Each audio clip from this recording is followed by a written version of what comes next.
as a superior to take necessary and reasonable measures to prevent the occurrence of murder. Sad narod treba da strahuje od jednoga bandita. On je pobio dole Srbe. Ko? Srbi su, ma ovaj, kako mi ime? Ja, lično. But this belief overlooks the fact that Oric was actually found guilty on some charges. You are, however, found guilty of, under count 1, failure to discharge your duty as a superior to take necessary and reasonable measures to prevent the occurrence of murder. Is this Serbian skepticism about The Hague justified? We now have 159 out of 161 indictees have gone to The Hague or been processed in some way through the tribunal proceedings. And there have been some very important judgments in those cases, as well as people being cleared of charges as well. So I think it has been fair, but for political reasons, people want to portray the court as either being pro this or anti that. The court proceeds on the basis of facts presented before it. Bruce McLean, who succeeded Raffi Grigorian as political advisor at NATO HQ in Sarajevo, agrees. One of the problems that we have had in this country with people's attitudes about the whole process is that there are many people who feel that the ICTY is biased and that they're, especially on the Serb side, that the international community is holding the Serb population as a whole accountable for the atrocities that occurred during the war. And these kinds of trials, I think, serve the opposite effect. They show that those individuals who are really guilty of the crimes that were committed are held accountable for those crimes. Does Jeffrey Nice feel that The Hague can guarantee Karadzic a fair trial? It's up to the judges, and there's no reason why not. The judges will have to be firm in ensuring that they get whatever evidence they need at the request of the parties. But of course they can give this man a fair trial. That's what judges are there to do. And although I don't know the Karadzic evidence in detail, some of the evidence is much, at least at first sight, stronger than the evidence against Milosevic. Some of the things he said at the assembly sessions may be cripplingly difficult for him to deal with, I don't know. So again, there may be other reasons why the trial can be more compact than the Milosevic trial. One of the aspects that worries analysts about the political structure of Bosnia-Herzegovina is the number of elections that it's had, particularly since 1996, many more than many other countries, particularly in Western Europe. The other worrying factor that they point to is that people are increasingly voting along ethnic lines rather than with a national interest. And they wonder where this is heading. Is there a danger that Karadzic's trial could play a role in Bosnia-Herzegovina's elections in 2008? It's my supposition that it will not cause significant problems. Although you can be certain that in the run-up to the municipal elections in October that this and other issues will be used at those that wish to exploit them for the wrong reasons. According to Raffi Grigorian, this issue shouldn't even be on the election radar. It's odd because these are municipal elections. They have nothing to do with issues about entity status or state status. But in reality, municipal elections should be about whether or not the garbage is being collected and the streets are being paved.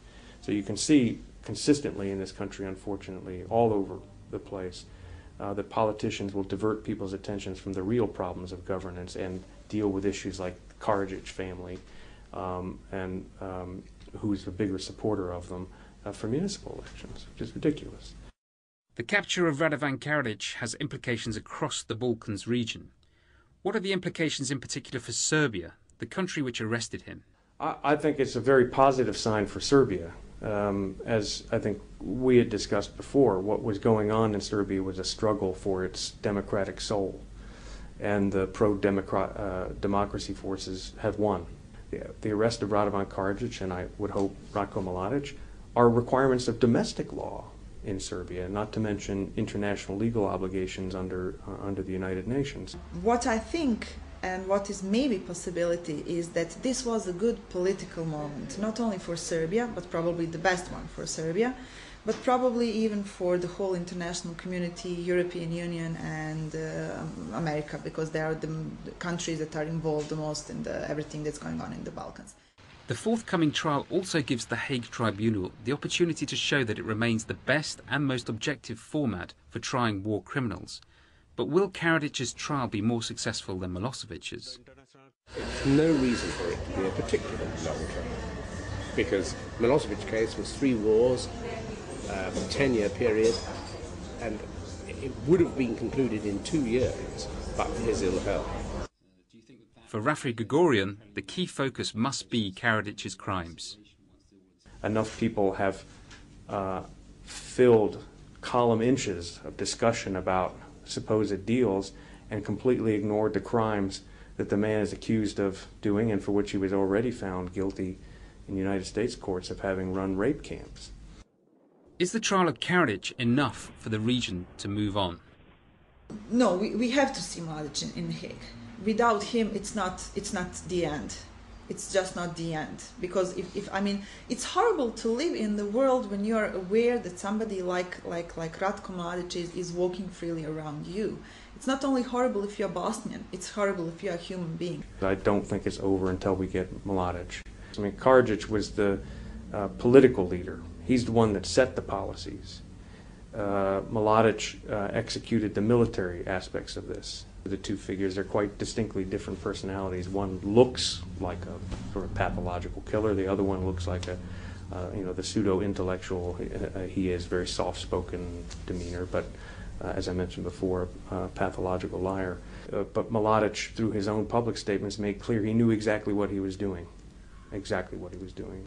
Many people who suffered in Sarajevo have a stoic outlook on Karadzic's arrest. This is a step forward in closing the past, but the past remains still painfully vivid. There are many numbers that are mentioned in relation to the war here in Bosnia-Herzegovina. Sarajevo with its 43 months of siege, Srebrenica with its 8,000 men and boys who were killed there.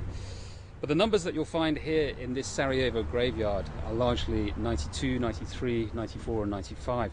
Those are the years of death marked on most of these graves. Civilians and soldiers who died here during the years of war.